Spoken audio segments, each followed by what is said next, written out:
আপনি কি domain hosting কেনার ভয় আপনার নিজের জন্য একটি ওয়েবসাইট বানাতে পারছেন না? কোনো সমস্যা নাই। আমি আজকের এই ভিডিওতে একটি ওয়েবসাইট শেয়ার করব। এই ওয়েবসাইটটি ব্যবহার করে আপনার নিজের জন্য, আপনার বিজনেসের জন্য অথবা আপনার পোর্টফোলিও ওয়েবসাইটের জন্য একটি অসাধারণ ওয়েবসাইট জেনারেট করে নিতে পারবেন এই ওয়েবসাইটের মাধ্যমে। তো চলুন দেখিয়ে দিই কিভাবে আপনি একটি ওয়েবসাইট বানাতে পারবেন কোনো ধরনের কোডিং ছাড়া। হ্যাঁ, এই ওয়েবসাইটটি আপনি কাস্টমাইজেশন করতে পারবেন একদম ওয়ার্ডপ্রেস সাইটের মতো। চলুন দেখিয়ে দিই। আপনার ইনফরমেটিভ ভিডিও পাওয়ার জন্য পেজটি ফলো দিতে পারেন এবং এই ভিডিওটি আপনার বন্ধুদের সাথে শেয়ার করতে পারবেন যে কিনা টাকা পয়সার জন্য একটি ওয়েবসাইট বানাতে পারছেন না তার নিজের জন্য। গুগলে সার্চ করবেন vrigi.io জিমেল দিয়ে আপনি এখানে লগ ইন করে নেবেন। তারপর ইন্টারফেসটা এরকম আসবে। তো এখানে দেখুন ক্রিয়েট নিউ প্রজেক্ট, এখানে ট্যাপ করে দিবেন। তারপর আপনি কিসের জন্য কি টাইপের ওয়েবসাইট বানাতে চান, এখানে ওয়েবসাইট এন্ড ল্যান্ডিং পেজ এখানে ট্যাপ করে দিবেন। তারপর আরেকটি ইনফরমেশন চাবে। তো এখানে দেখুন আমি যদি স্ক্রল ডাউন করি কতগুলো টেমপ্লেট পাবেন। আপনি চাইলে এখান থেকে নিজে ইচ্ছে মতো ডিজাইন করে নিতে পারবেন অথবা এখানে কিছু টেমপ্লেট দেওয়া আছে, আপনি এগুলো ফ্রিতে ব্যবহার করতে পারবেন। তো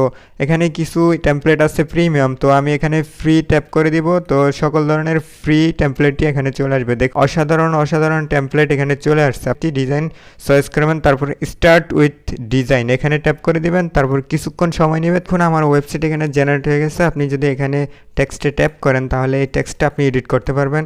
সকল এডিটিং টুল এখানে পেয়ে যাবেন এবং এই পাশে দেখুন সকল এডিটিং টুল পেয়ে যাবেন। ঠিক আছে, আপনি চাইলে সকল পেজ, সকল সেকশন, সকল টেক্সট আপনি এখানে এডিট করতে পারবেন। সবকিছু এডিটিং কমপ্লিট হলে এখানে দেখুন লিঙ্ক আছে, পাবলিশড লিঙ্ক আছে, এখানে ট্যাপ করে দিবেন। তারপর আপনার সেটি জেনারেট হয়ে যাবে অন্য একটি লিঙ্কে। ঠিক, তো আপনি এই লিঙ্কটি ফ্রিতে পেয়ে যাবেন। দেখুন আমার ওয়েবসাইটটি পাবলিশড হয়ে গেছে এবং একটি লিঙ্ক জেনারেট করে দিচ্ছে। এই লিঙ্কটি যদি আপনি যে কোনো জায়গায় শেয়ার করেন তাহলে আপনার এই ওয়েবসাইটটি ওপেন হবে।